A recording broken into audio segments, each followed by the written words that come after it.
संसद से ओबीसी संशोधन बिल पास हो चुका है। आने वाले समय में राज्य अपने हिसाब से अपने स्तर पर सामाजिक और शैक्षणिक रूप से पिछड़े वर्ग की सूची बना सकेंगे। अभी तक का नियम यह था कि राज्य ओबीसी की लिस्ट बनाकर ओबीसी आयोग में जाते हैं, जो लिस्ट और उसकी जातियों पर फैसला लेता है और मंजूरी के लिए राष्ट्रपति के पास भेजता है। अब नए विधेयक के मुताबिक राज्य अपनी सूची बना सकते हैं, उस पर राज्यपाल फैसला ले सकते हैं। तो ओबीसी बिल से राज्यों को नफा होगा या नुकसान, बड़ी बहस इसी मुद्दे पर।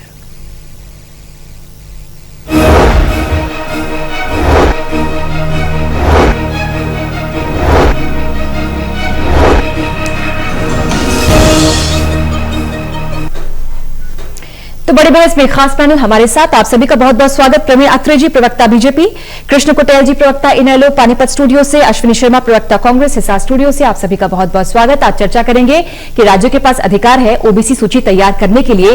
बहस से पहले ये रिपोर्ट देख लेते हैं।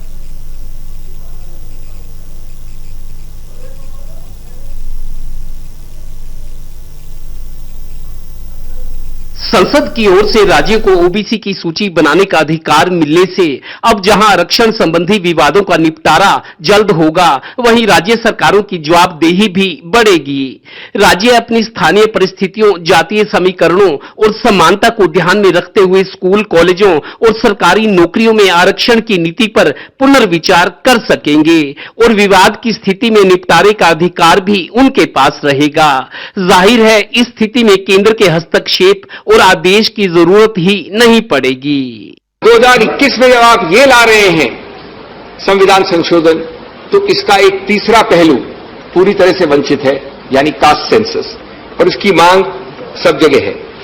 सुदीप जी, वर्तमान जो संशोधन बिल है, इससे पुनः राज्यों के पिछड़ा वर्ग आयोग की शक्ति जो है ना, वो बहाल होगी और संघीय ढांचे को मजबूत किया जाएगा। गौरतलब है कि हरियाणा में साल 2016 में हुए जाट आरक्षण आंदोलन से उपजी हिंसा ने राज्य को कई जख्म दिए थे। तब राज्य विधानसभा में जाट आरक्षण कानून को पास भी कर दिया गया था, पर इस पर पिछड़ा वर्ग आयोग के जरिए केंद्र की सहमति और मंजूरी जरूरी थी। इसी में कई साल लग गए। इसी तरह महाराष्ट्र में मराठा आरक्षण आंदोलन, राजस्थान में भी जाति विशेष को आरक्षण जैसे संवेदनशील मुद्दे सरकारों को परेशान करते रहे। यानी अब ओबीसी की सूची में किसे डालना है, रखना है या कोई संशोधन करना है, इसके अख्तियार अब राज्य सरकारों को दिए गए हैं। यानी केंद्र ने ये जिम्मेदारी राज्य सरकारों को दे दी है, जवाबदेही भी उन्हीं की ही होगी। वैसे आज ज्यादातर राज्यों में बीजेपी की सरकारें हैं, इसलिए सियासत भी प्रभावित रहेगी। सियासी भाषा में बात करें तो कोई डाल डाल तो कोई पात पात। सहयोगी श्रीनिवास के साथ Devendra Kathoria, total news, Panipat bureau. Praveen Atre ji, सबसे पहले आपके पास आते हुए, राज्यों को अधिकार है, अब आप अपने हिसाब से सामाजिक और शैक्षणिक वर्गों को चिन्हित करके ओबीसी सूची तैयार कर सकते हैं। इस अधिकार को आप कैसे देख रहे हैं? देखिए पूजा, ये केंद्र सरकार का एक ऐतिहासिक कदम है। केंद्र सरकार ने जिस तरह से ओबीसी की सूची के अंदर राज्यों को अधिकार दिया है कि वो किसी भी जाति को शामिल कर सकते हैं, इससे स्वाभाविक है ओबीसी वर्ग को इसका लाभ मिलेगा। और ये एक ऐसा ऐतिहासिक कदम है जिसकी डिमांड काफी लंबे समय से थी। और लगभग 671 ऐसी जातियां हैं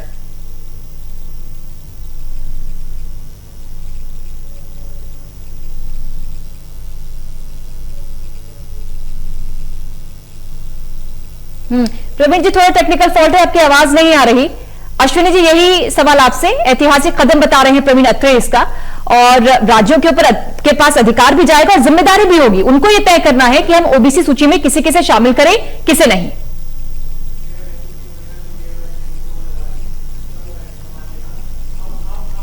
आपसे सवाल अश्विनी शर्मा जी। जी, प्रवीण अत्रे जी ने इसे एक ऐतिहासिक, जी देखिए, ये मैं समझता हूं कि मोदी सरकार की, ये केंद्र सरकार की जिम्मेवारी थी, और मोदी सरकार अपनी जिम्मेवारी से बचते हुए जब भी कोई कंट्रोवर्शियल मामला होता है तो उस मामले को ये राज्यों के पाले में डाल देते हैं गेंद को, ताकि किसी प्रकार की दिक्कत इन्हें ना आए। इस बार भी इन्होंने ऐसा ही किया है।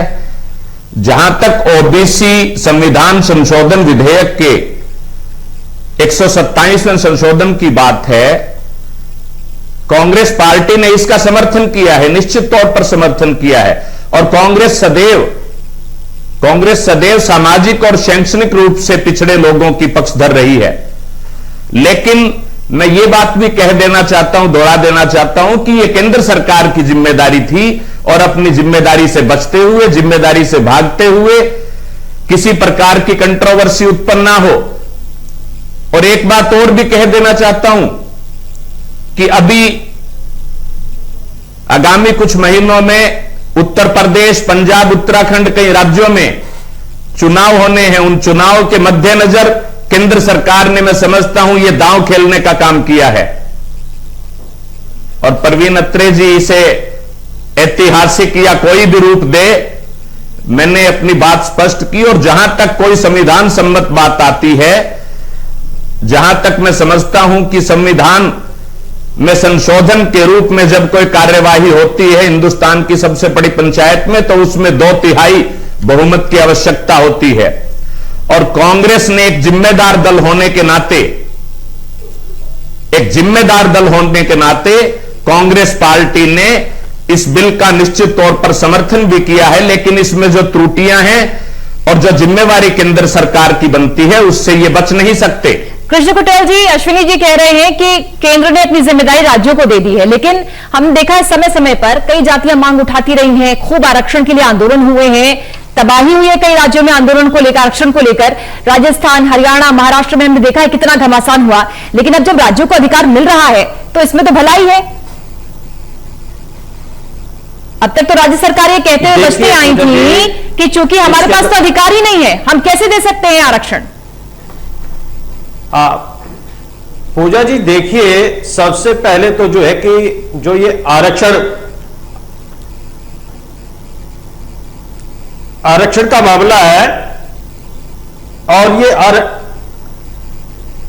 डबल आ रही है आवाज, डबल आवाज आ रही है।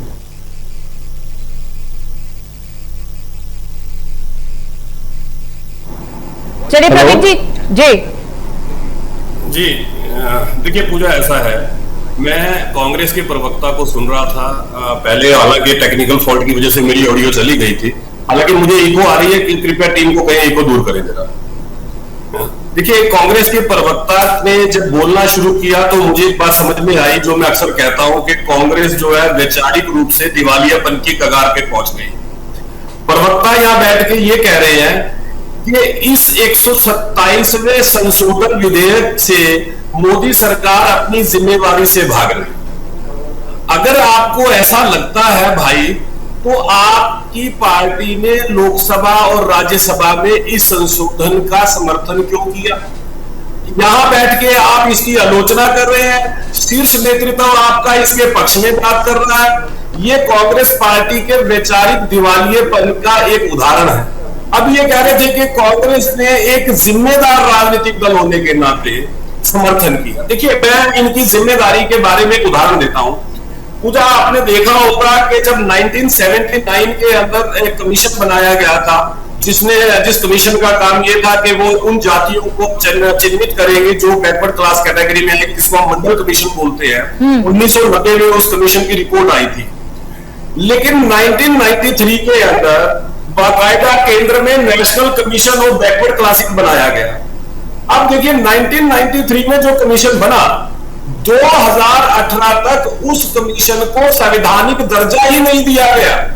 यह जिम्मेदारी निभाई कांग्रेस ने। वो कमीशन बजाय संवैधानिक दर्जा प्राप्त करे, वो एक स्टैट्यूटरी बॉडी के तौर पे काम करता रहा। लेकिन जिम्मेदारी क्या होती है वो हम आपको बताते हैं। भारतीय जनता पार्टी की केंद्र सरकार ने 2018 में उस कमीशन को संवैधानिक दर्जा दिया। मतलब 1993 से लेकर 2018 तक कांग्रेस बहुत लंबे समय सत्ता में रही, कांग्रेस को जिम्मेदारी का एहसास नहीं हुआ। और यहां बैठ के बात कर रहे हैं प्रवक्ता।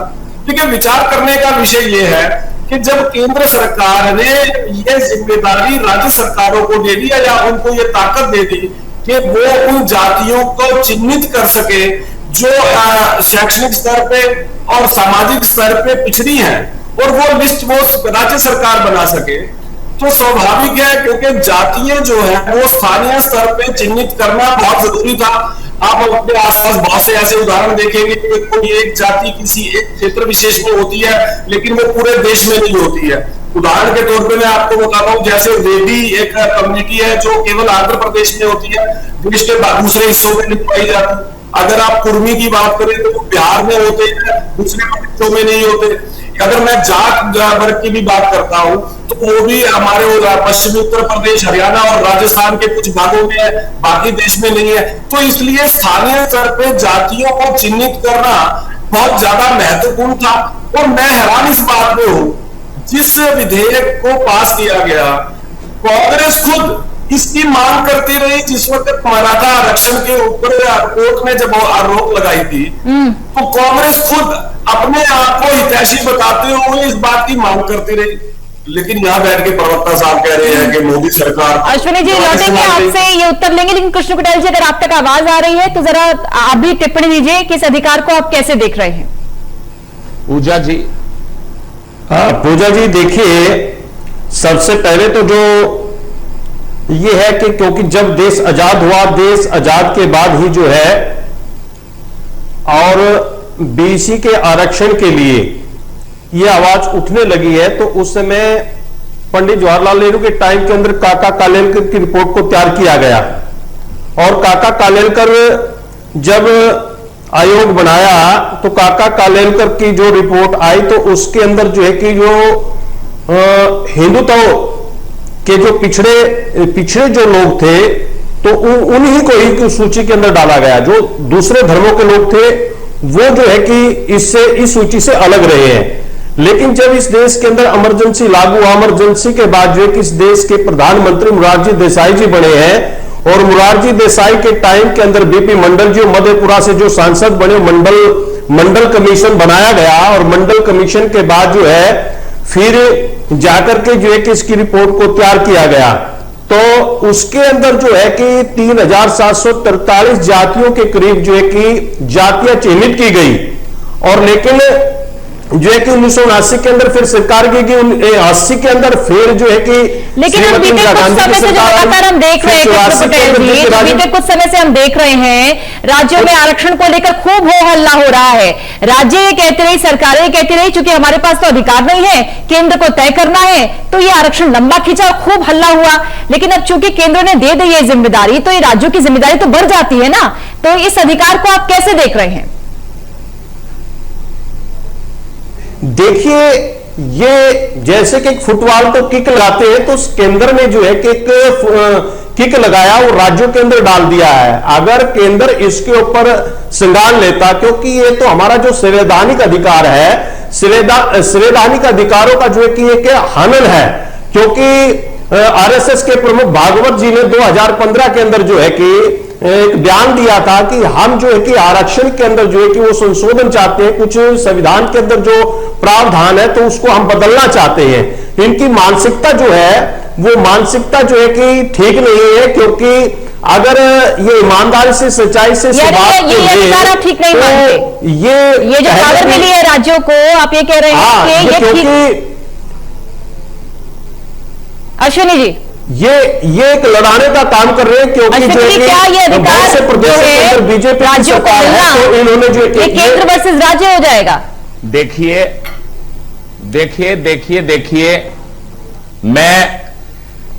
मैं हाँ यस, मैं पहले ही अपनी बात को, अपने रुख को स्पष्ट कर चुका हूं, अपनी पार्टी के स्टैंड को। लेकिन हमारे भारतीय जनता पार्टी के प्रवक्ता मित्र ने बड़ी सफाई के साथ इस बात को, इस मुद्दे को घुमाने का जिस प्रकार प्रयास किया है, मैं इस बात की भी दाद लंबे समय से इसका समर्थन कर रही थी, अब जाकर आपने ऐतिहासिक काम किया। अभी तो उन्होंने संसद में यही बोला जी।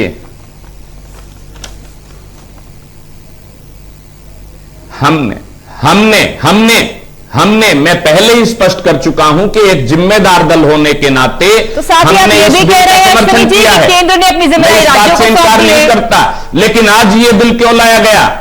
क्योंकि इन्हें सिर्फ सुनिए यस बिल्कुल, लेट मी कंप्लीट। ये अब क्यों उत्तर प्रदेश, पंजाब और जो चुनावी मुद्दे थे वहां पर इन्हें चुनावी लाभ लेने के लिए, अरे मॉनसून सत्र में और बहुत से प्रमुख मुद्दे थे पूजा जी। चाहे किसान आंदोलन की बात हो, 3 काले कृषि कानून की बात हो, चाहे देश में बढ़ती हुई कमरतोड़ महंगाई की बात हो, पेगासस जासूसी मामले की बात हो, सरकार बचती रही। सरकार ने किसी मुद्दे पर चर्चा नहीं की विपक्ष के साथियों से। और आपको बता देना चाहता हूं कि कल स्वतंत्र भारत में पहली बार राज्यसभा के अंदर जो हिंदुस्तान की जनता ने मंजर देखा, शायद ऐसा कभी देखने को नहीं मिला था कि किस प्रकार बाहरी लोगों को बुलाकर किस प्रकार मार्शलों ने महिला सांसदों तक को भी नहीं बख्शा। चुनावी लाभ के लिए अरे ज्वलंत मुद्दा आज इस देश में महंगाई। देखिए ऐसा है पूजा जी, मुझे कांग्रेस के प्रवक्ता की बातों पे हंसी भी आ रही है। हालांकि मैं पहले कह चुका हूं कि इसका विरोध नहीं करते, हम सरकार पे खड़ी है ये आज। अब देखिए इन्होंने किन बातों का जिक्र किया। ये कहते हैं कि जो पार्लियामेंट सेशन था उनके बहुत से मुद्दे थे जिन पर चर्चा होनी चाहिए।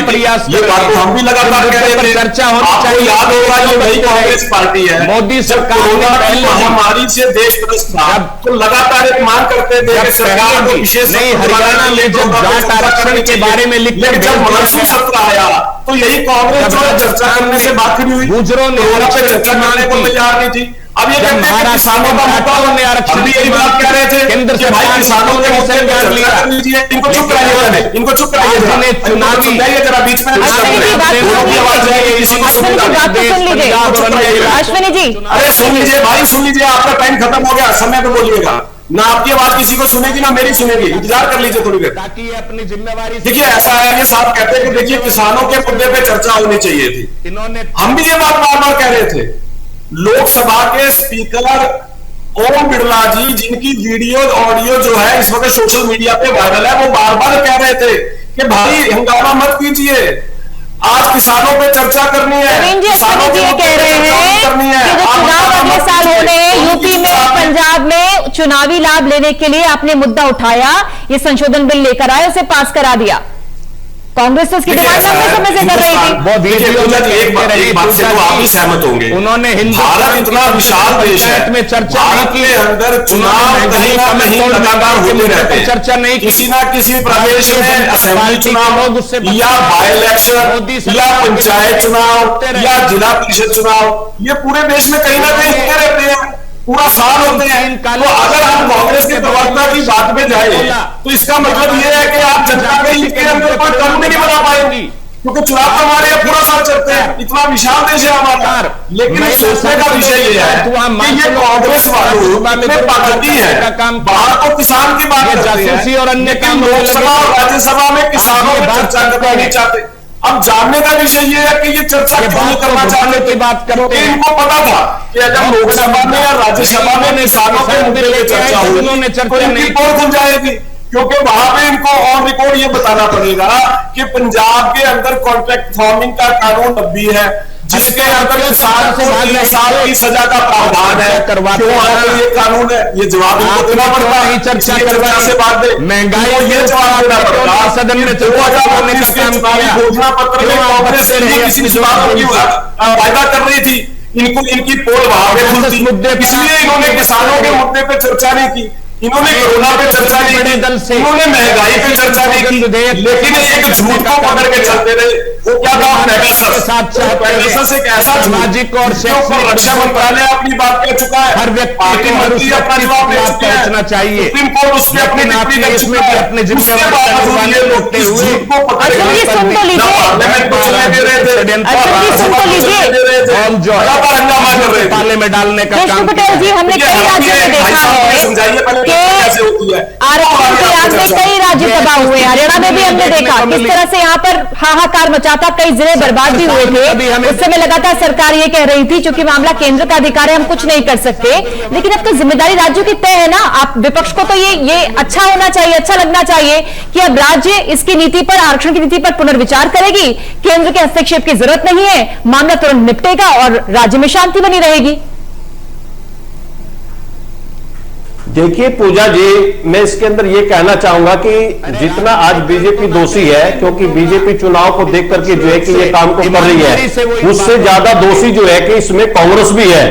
क्योंकि कांग्रेस जब देश आजाद हुआ, देश आजाद के बाद आज तक जो है कि जो बीसी आरक्षण है, जो पिछड़ापन है, जो सामाजिक और शैक्षणिक जो समानता लाने की जो बात है, तो लेकिन कांग्रेस ने भी कभी भी इसकी तरफ कोई ध्यान नहीं दिया है। अरे तो देर से आए दुरुस्त आए, उस प्रवृत्ति के देर से आए दुरुस्त आए, और अगर राज्य को अधिकार मिल गया है तो ये तो अच्छी बात है ना राज्य के लिए, किसी भी राज्य के लिए जहां पर इस तरह के आंदोलन होते हैं जिससे तबाही होती है।